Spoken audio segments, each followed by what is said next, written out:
In the end, Congressman Bart Stupak was among the 219 House Democrats who voted for the Senate's version of health reform last night. He did not get included in that legislation, the so-called Stupak Amendment, the big rollback of abortion rights he did manage to slide into the original House bill last year.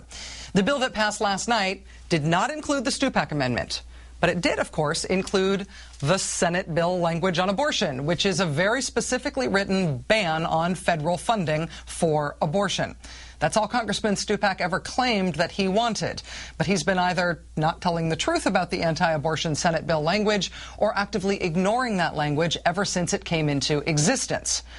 But just because Mr. Stupak did not win on this issue doesn't mean he walked away empty-handed. He did get something out of this months-long, all-hold health reform hostage anti-abortion stunt.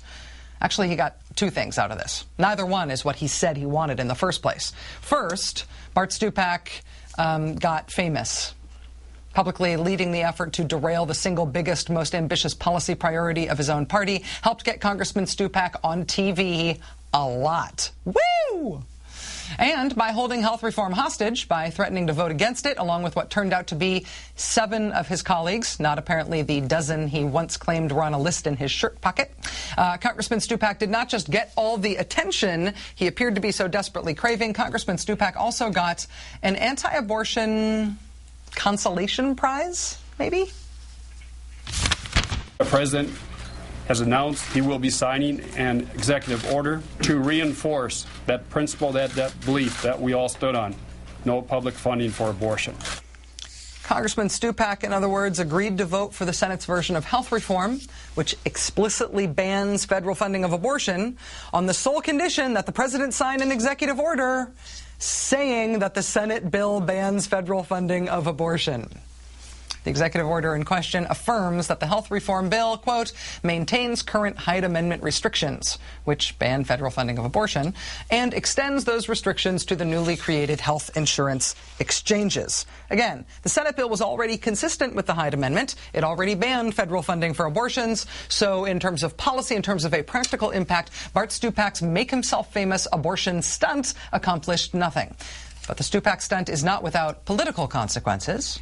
President Obama is, of course, pro-choice. He is on the record opposing the Hyde Amendment. Back in 2007, his campaign told RH Reality Check unequivocally that then-Senator and candidate Obama did not support the Hyde Amendment. He did not support the Hyde Amendment restrictions on federal funding for abortion. Now, as president, Mr. Obama just agreed to sign an executive order ensuring that the Hyde Amendment abortion restrictions are maintained and possibly expanded.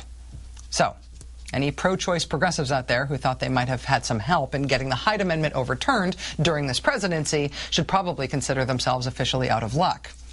Bart Stupak, of course, should consider himself to be someone who still hasn't disclosed who subsidizes his rent for all those years that he lived at the C Street house in Washington. Joining us now is Congresswoman Jan Schakowsky, Democrat of Illinois. She's a member of the Congressional Pro-Choice Caucus. Congresswoman Schakowsky, thank you so much for coming back on the show. I know it's been a tiring few days for you. Exhilarating, but tiring. You're right. Thanks, Rachel. What does this executive order mean in practical terms? Does this further restrict access to abortion in this country? Not any more than the Hyde Amendment does, or current law does, or that the Senate bill does. It's kind of, not everybody listens to you, Rachel, when you clearly explained that public funding was not in the bill. So this is like taking a highlighter and underscoring the language that was already in the bill. Look, the pro-choice caucus never liked the Hyde Amendment. We still want to address that, and we still certainly want to change the Nelson language, which is the abortion language that's in the Senate bill. But it does not further restrict a woman's access to abortion. There are some mechanical things that still need to be dealt with. The two-check issue, I think there are ways that it can be handled where it's not burdensome. But as far as the actual provisions of restrictions, they're not past current law. Are you disappointed that this does appear to contradict candidate Obama's statement about how he felt about the Hyde Amendment when he was running for office in 2007. As you say, it doesn't make things practically worse, but it does imply that he's not going to be an ally on withdrawing the Hyde Amendment if that had been the pro-choice caucus's goal. Well, I think there are a bunch of things that we could do. I have heard that even those who define themselves as pro-life are interested in doing some things like adding a fetal anomaly to one of the reasons why perhaps an abortion might be considered legal. You know, right now it's rape, incest, and the possible death of a mother. So there are ways that I believe that we can expand the provisions under the Hyde Amendment to give more access.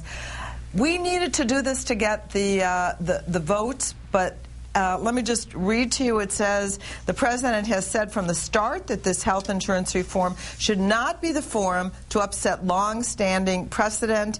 The health care legislation and this executive order are consistent with this principle. So I think the President actually went out of his way to make sure that he was not codifying Hyde. I know that Bart used that language on the floor. He said that this codifies Hyde. It does not. Codified specifically means put in statutory language, and it doesn't do that. This is still part of the regulations. And there's still absolutely room for the pro-choice caucus to move ahead. I don't like to get too caught up in the process and in protocol and in manners in Washington. I think we in the press tend to read too much into that. But with that caveat, I do want to ask you if the White House consulted with you and with the pro-choice caucus about what it was doing, or if it just worked this out with Congressman Stupak and the other anti-choice members. The reason I'm asking, of course, is I think the people who are pro-choice in this country are wondering if pro-choice members of Congress are being disrespected by the White House, if they are getting the kind of access that their numbers would indicate that they should.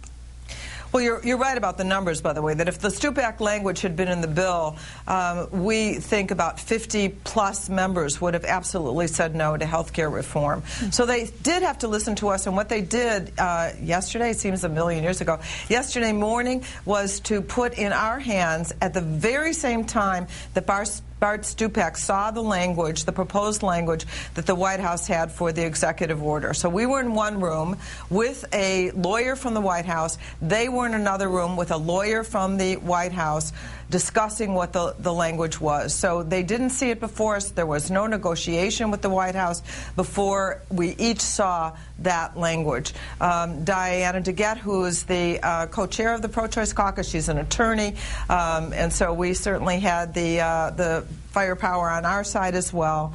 And while we did recommend some slight changes, none of those changes were a deal breaker, and we felt that at the end of the day, getting the votes to pass this incredibly comprehensive and historic bill, you went over all the wonderful things that it does, was worth it, but by no means stopping the pro-choice members from our strategizing to move forward.